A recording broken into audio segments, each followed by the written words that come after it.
What's going on, everybody? Welcome back into TTP Sports. The Phillies win a ball game. The Phillies scored runs, the Phillies got hits, and they won a ball game. I didn't think in this recent stretch that that was possible, but they found a way. It was a very gutsy win. You score 3 runs in the top of the ninth inning. You get bases loaded. Brandon Marsh gets a sac fly. Nick Castellanos, he gets a double with 2 strikes. I believe it was a full count. 2 strikes, 2 outs, and he scores 2 runs, getting a double in the gap, making it 3-0. And that comes after a very stressful bottom of the 8th inning where Jeff Hoffman does allow a couple of base runners. He gets 2 outs, but then Rob Thompson made a decision to go to Gregory Soto against the left-hander. Gregory Soto walks that guy and then got into a 3-ball count to the final batter in that inning for Minnesota, and thank God Alec Bohm made that ground ball play and got the force out at third to end that bottom of the 8th, because there is some times where Alec Bohm does mishandle a play like that, but thank God Gregory Soto found a way to get out of that inning. I did think that Rob Thompson kind of overmanaged in that situation. I just kind of thought he overthought it there. I would have rode and died by Jeff Hoffman that rest of the inning, but it worked. It worked. It worked. So I really can't judge it at the end of the day, because it worked. And who says it was the wrong decision, because Soto did find a way to get out of it. Thankfully, his defense behind him made the play. Even though it goes as a simple play, it should be a simple play, but sometimes Alec Bohm does mess up that type of simple play, so thank God he did make that play. But yeah, it definitely was another struggle offensively. And that's basically been what the Bats have been the past few games, basically since the Oakland series and basically since coming back from the All-Star break. Zack Wheeler was really good. That should be noted as well. Zack Wheeler was dominant, very dominant. He was very good, and he goes 7 strong innings. Scoreless baseball. Can we stop worrying about his back? I thought it was really a non-issue. In my honest opinion, Zack Wheeler's back. I could understand people get scared because, oh, they hear back injury. Oh, they hear this. Oh, back injury. It's hard to recover from a back injury. Well, Zack Wheeler, when they stated that he was feeling the back, stiffness or whatever it was the past couple of games before that game against the Los Angeles Dodgers, those past few games that he said he was dealing with it, Zack Wheeler was really good. So I don't think the back was that much of an issue that a lot of Phillies fans were making it seem out to be. And, okay, he didn't pitch in his last start against the Oakland Athletics. He gets the entire All-Star break off, so I'm sure that helped, in that case, rest the back a little bit there. And, I'm sure he's feeling fine right now. And just a typical Zack Wheeler start in a game where you definitely needed him to pitch well. And yeah, a lot of people were doubting the fact that he could probably pitch well in this game, because a lot of people were scared how he was going to look coming out of the break, especially with that back injury. Well, he pitched really good. He pitched really good. And right now, I don't think that back is a concern. It's a much-needed win for this Phillies squad, especially with the way that it's been going. And now you have yourself a chance to win the series tomorrow with Aaron Nola on the bump. And tomorrow is an afternoon game, so this one, for the Minnesota Twins, they really don't have much time to sit on this. But who knows, maybe the offense, maybe this is just the thing they needed. Maybe that 9th inning, just putting the ball in play and just getting some runs and getting on base for other guys and just coming up in the clutch in that situation, maybe that's what the offense needs. Maybe that's just what the Bats needed to get a little confidence in themselves. And maybe that's what they take going into tomorrow afternoon's game and helping Aaron Nola out a little bit there. So it'll be very nice if this team can find a way to win a series tomorrow. And like I said, hopefully that's this 9th inning that the Phillies just had, that was just the thing they needed just to get a little bit of a confidence boost so they can maybe swing the bats a little bit better. This game definitely still wasn't pretty by any means. Don't get me wrong here. The Phillies had their chances. The Twins weren't good on their front either. They were very bad when it came to runners in scoring position, so I guess it just came even flew when, or it just evened out basically with all the luck they were getting in last night's ball game. I guess everything just evened out at that point because everything eventually does even out. And that's basically, you know, everything that's going on here. But it definitely was stressful. It definitely was stressful. It was just crazy.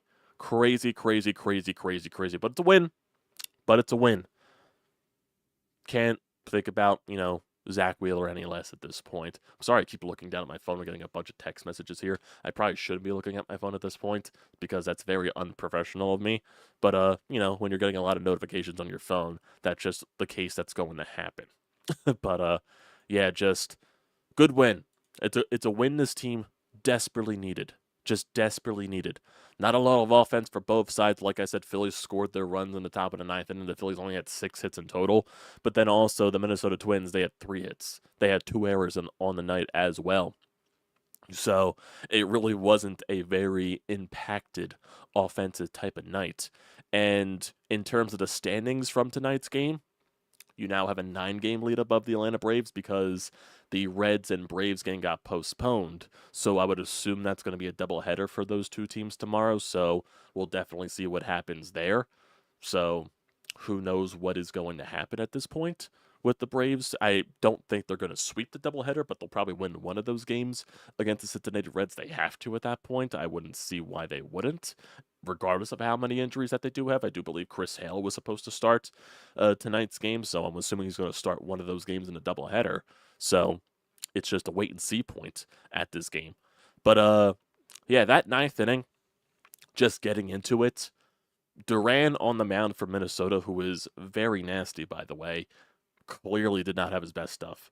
Clearly did not have his best stuff on the mound, and you took advantage of that. Phillies got on base a couple of times, got a couple of walks, a couple of hits, guys on base, just good at bats. Good at bats. That's basically all it needed. Harper with the extra base hit in the top of the ninth. Alec Bohm worked a walk. JT worked a walk. And then you get Brandon Marsh getting the sac fly. Nick Castellanos with the double. Really, if you look at this entire game, not really much happened. Not really much happened because very low scoring affair, not a lot of offense, and that was basically it. Look at the first couple of innings here: 1, 2, 3 in the top of the first and the bottom of the first. Phillies had a base runner in the top of the second inning with JT Realmuto, but nothing happened there. A leadoff single in the bottom of the second for the Twins, nothing happened. Stott with a leadoff single in the top of the third, nothing happened there. Bottom of the third, there was a 1-out single, nothing happened there. Top of the fourth, 1, 2, 3. Bottom of the fourth, 1, 2, 3. Top of the fifth, 1, 2, 3. Bottom of the fifth, Zack Wheeler managed to work out of a 1-out double there. So that was really good. Top of the sixth, Phillies go down 1, 2, 3, and this was just one of those situations where it was, I thought, watching this game where, oh my God, this is just not your night. So Rojas leads off the sixth inning with a single.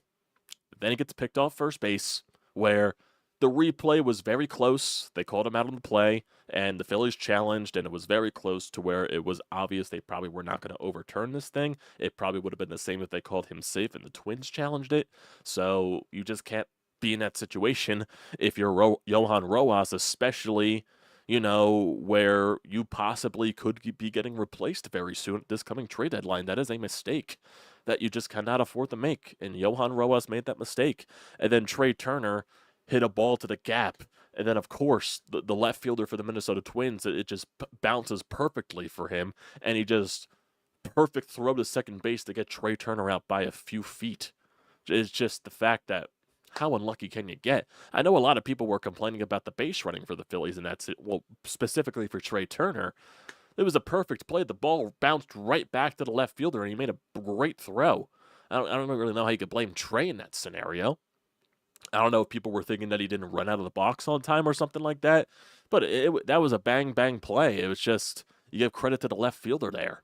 That was just unfortunate, unlucky in that case. So nothing happens in the top of the sixth. Zack Wheeler, after a 2-out walk, gets out of that. Top of the seventh inning for the Phillies. I feel a sneeze coming on right now. Whew, excuse me there. Top of the seventh, JT reached on with an infield single. Nothing happened. Bottom of the seventh inning, after a 1-out walk by Zack Wheeler, gets out of that unscathed very, very, very easily. Excuse me here. I've been going on sneezing fits this entire day. I apologize for that. So you're just going to have to bear with me right now. But bottom of the eighth inning, this is basically where everything happens. But the top of the eighth for the Phillies, after Bryson Stott reached in on a throwing error by the second baseman, and I believe he got the second base on this play. Phillies really didn't do anything in that situation. So bottom of the eighth for the Phillies. Jeff Hoffman on the mound, walks the first batter. Then, Byron Buxton came in the pinch run. He steals second base. Jeff Hoffman gets the first guy to strike out. So the first out of the inning, that was Castro. Then he walks. So you got two base runners on. Then you get Santana to strike out. And then I believe there was a double steal or there was a wild pitch in this situation. I believe that was during the Gregory Soto outing. So Gregory Soto comes in to face Kepler. Lefty-lefty matchup. That's where I thought that Rob Thompson was overthinking here because he walks Max Kepler on 4 pitches, did not throw a single strike. So he loads the bases up, and then Jeffers comes out. He gets Jeffers into a 3-1 count. Soto clearly did not have his location in command in this outing, but he got fucking lucky. He caught a major break because Jeffers chopped it to Alec Boehm, and Alec Boehm got the force out at third, just stepping on the bag there. Got lucky as hell, and like I said, I do believe Rob Thompson in that situation just thought it a little bit. Managed a little bit there, a little too much for my liking, but it worked out. Hopefully he doesn't make that decision again, because, like I say, I ride or die with Jeff Hoffman. I'd ride or die with Jeff Hoffman there because he is your best reliever. Then you go to the top of the ninth inning. Doesn't start off too hot. Trey Turner, he flies out the right field, but then Bryce Harper doubles down the left field line, so you got a runner in scoring position with a run out against Duran. Alec Boehm works a walk, and this is really when Duran does not have his command whatsoever. He walks Boehm on 5 pitches, and then JT walks on 5 pitches as well. A couple of close pitches in that at bat as well. Could have gone either way, but the umpire decided to go the other way with him. So that loads the bases up for Brandon Marsh, and he hits a sacrifice fly, deep left center field, scores the run. Phillies take a 1-0 lead. Then Nick Castellanos works his at bat, 3-2 count, gets a curveball on the outside part of the zone. Oh, actually a fastball. Actually, what it says on ESPN. Fastball 101 miles an hour on the outside part of the plate. Castellanos laces it down the right field line. Scores 2 runs there. Needed that win. Needed those runs right there. You bring out Matt Strahm for the bottom of the ninth. Gets the Twins to go down 1-2-3. Strikes out Lee. Gets Margot to ground out and Martin to strike out. Great stuff there by Matt Strahm.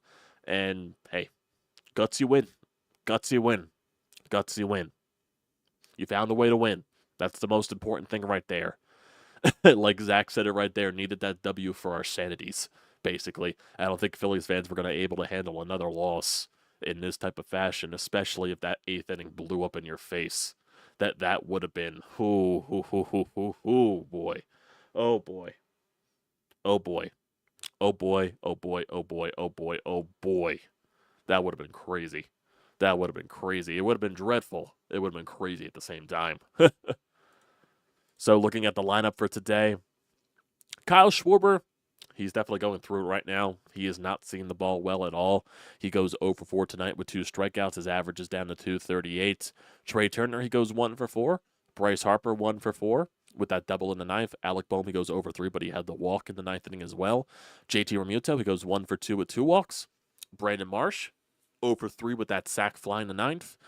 Nick Castellanos, 1 for 4 with that 2-run double in the ninth. Bryson Stott, 1 for 4. Johan Rojas, 1 for 2, but he got picked off at first. Weston Wilson came in the pinch hit. He went 0 for 1, and then Christian Pache came in as a defensive replacement later on in the ball game. Phillies, they went 1 for 5 with runners in scoring position. That lone hit was Nick Castellanos in the ninth inning. Brandon Marsh went 0 for 1. Trey Turner went 0 for 1. Kyle Schwarber went 0 for 1. Bryson Stott went 0 for 1. And Castellanos with the lone hit.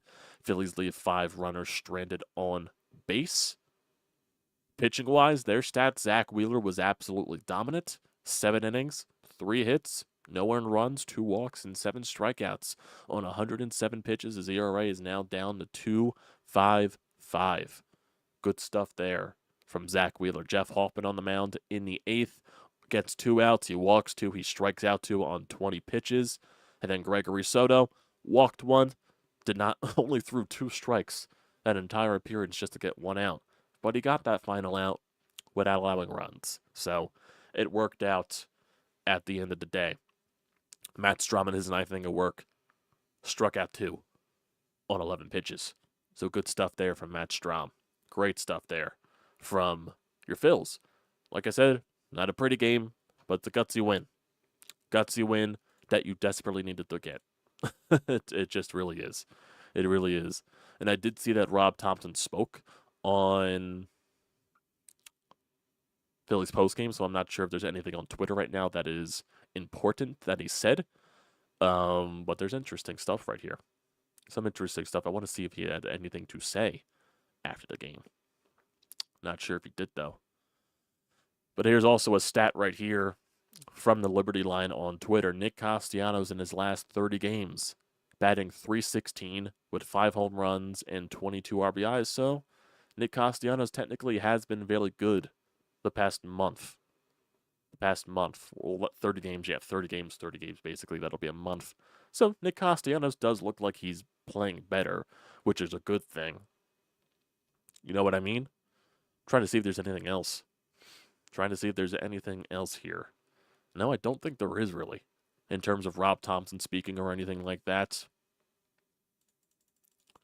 Don't think there is. There was also so Dan Wilson of WIP. He's a producer for WIP. He put a random thought out there from, I guess, after this Phillies game. Random thought. Braves have their 6th postponed game of 2024 tonight and will play their 4th doubleheader tomorrow. Phillies haven't had a game canceled since opening day. They just played the game 101 and haven't played a doubleheader. Feels like we're in a franchise record territory. Yeah, that definitely is weird. There really haven't been that many postponed Phillies games. There really hasn't been. I think the only game that was postponed was opening day, which was pushed back to the day off that we usually get during opening day. So, yeah, that definitely feels weird because there's been, especially early in the season, like in some of those April games where it was just raining constantly and they just never postponed any games. They just always found a window to play them in.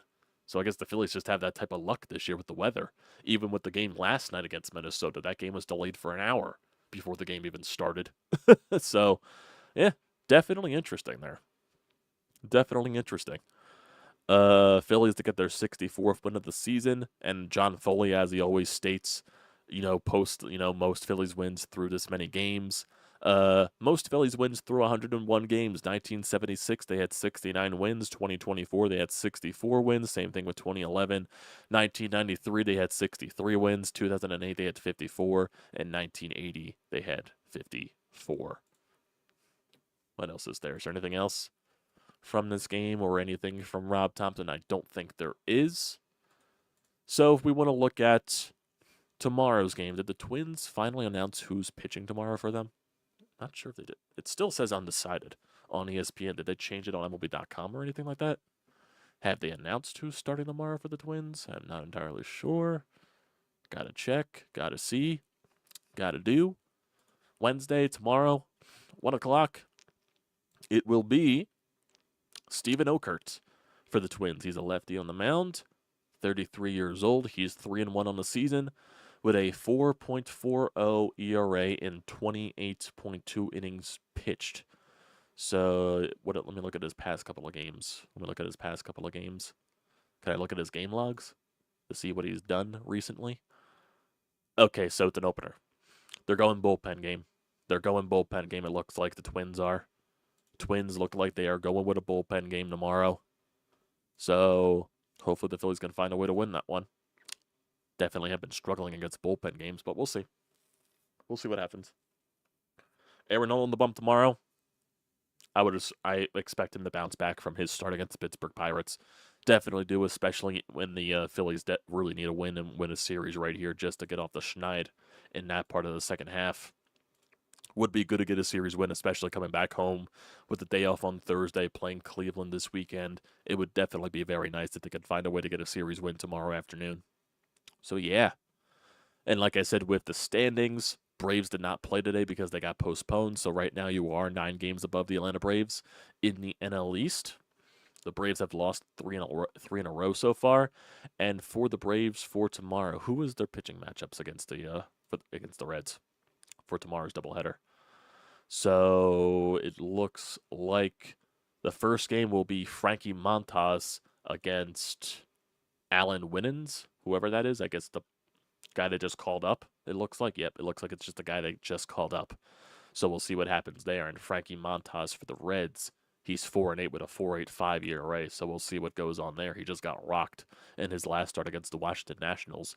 And then for the night game of the doubleheader, it's Chris Sale going up against Nick Martinez. That'll definitely be a better terms of matchup there. But Nick Martinez is still more of an opener than not. He does not go deep into the ball game. So that'll be interesting to see what the Reds do there. And for the rest of the Braves schedule, they'll have a 4-game series against the Mets, 3 games against Milwaukee, 4 games against Miami, 3 more games against Milwaukee. So we'll see what happens with them.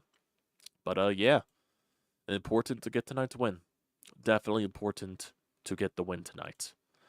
There was also some interesting things, I believe, brought up about the trade deadline.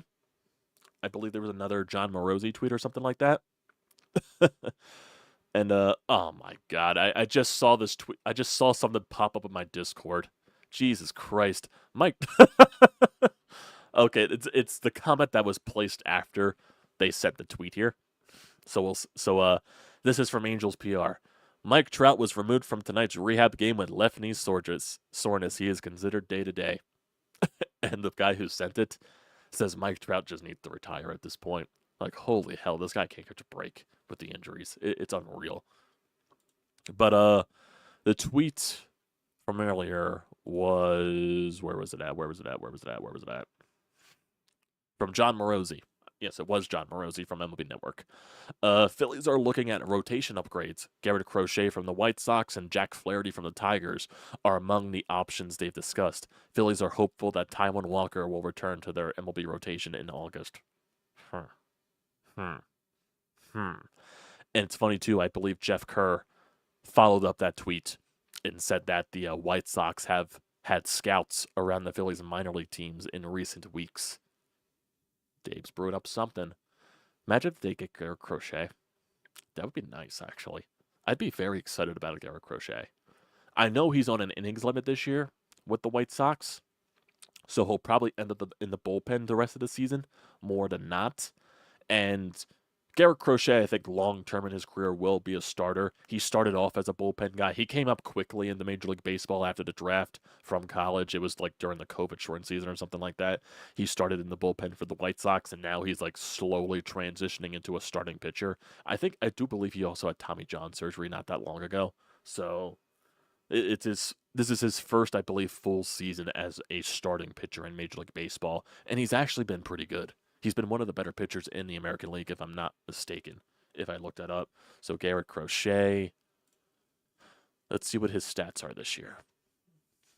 He is 6-7 with a 3.07 ERA and a WHIP of .79. He's only 25 years old. He'll have a lot of control under his contract. He was an 11th overall pick in the 2020 MLB draft. He's a good pitcher. He has a lot of potential. Throws velocity, has a funky delivery from the left side. That would be if the Phillies can find a way to get him, it would cost a lot to get a guy like a Garrett Crochet. But I'd be willing to take that flyer. I'd be willing to take a flyer on a Garrett Crochet. Imagine him coming out of the bullpen in the playoffs for you.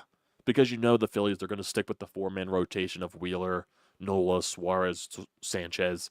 And like I said, it most likely seems that Crochet is going to be in the bullpen for the rest of the season because he is on an innings limit.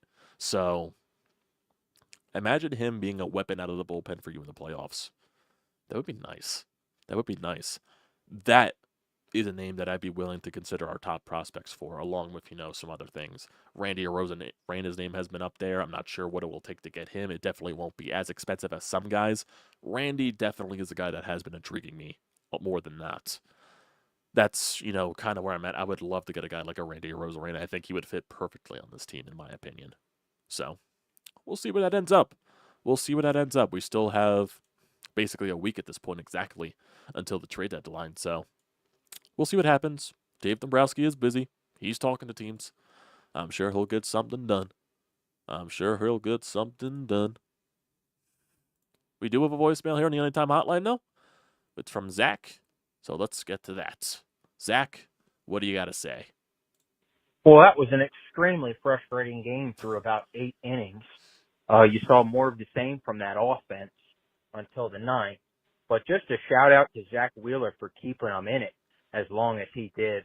Hoffman was lights out. Rom closed it down. And that ninth inning, man, I mean, it just goes to show you got to be patient. Get on base. Marshy, not trying to do too much, a good approach. Just puts one in the outfield, a sac fly. And then Nicky, man, what a great swing that was down the right field line. Drives in two. That got you a good cushion there. Romer came in, calm as usual, closed it out. That's a good win, man, because it didn't feel like they were going to win this one the way it was going. But hey, got to take care of business tomorrow. Get the series victory. Go Phils. I I agree there. I agree there, Zach. Love it. Love it. Love it. Love it. Yeah, it definitely was a frustrating game, but they found a way. They definitely found a way there in the end. Good, though. Good. Because they really needed a win like this. They really just needed a win in general. So I'm glad that they found a way to do it because I would have been uber. It's like I said, especially if that eighth inning blew up in your face, because I was clearly expecting that to do, especially when you brought Gregory Soto out. Ooh, I would have been mad. I would have been mad. But it worked out, and you got to win. So I'm a happy guy. Let's get to the chat here before we end it off.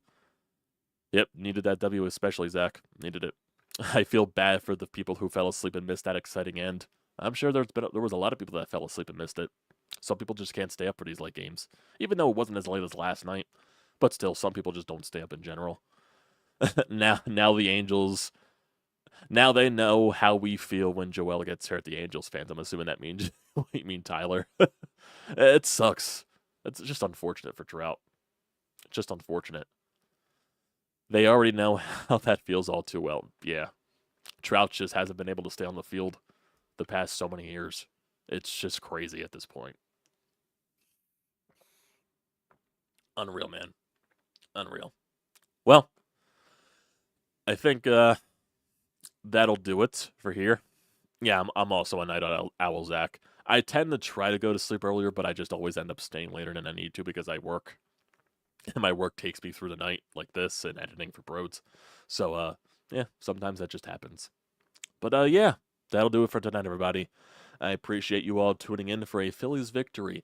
Let's see if we can get the series win tomorrow with Nola on the bump. Hopefully the offense finds some confidence after that ninth inning. So, yeah, great stuff here, boys. I will play NCAA, Zach. I was playing it all afternoon. I started the Road to Glory. I think that's the career mode.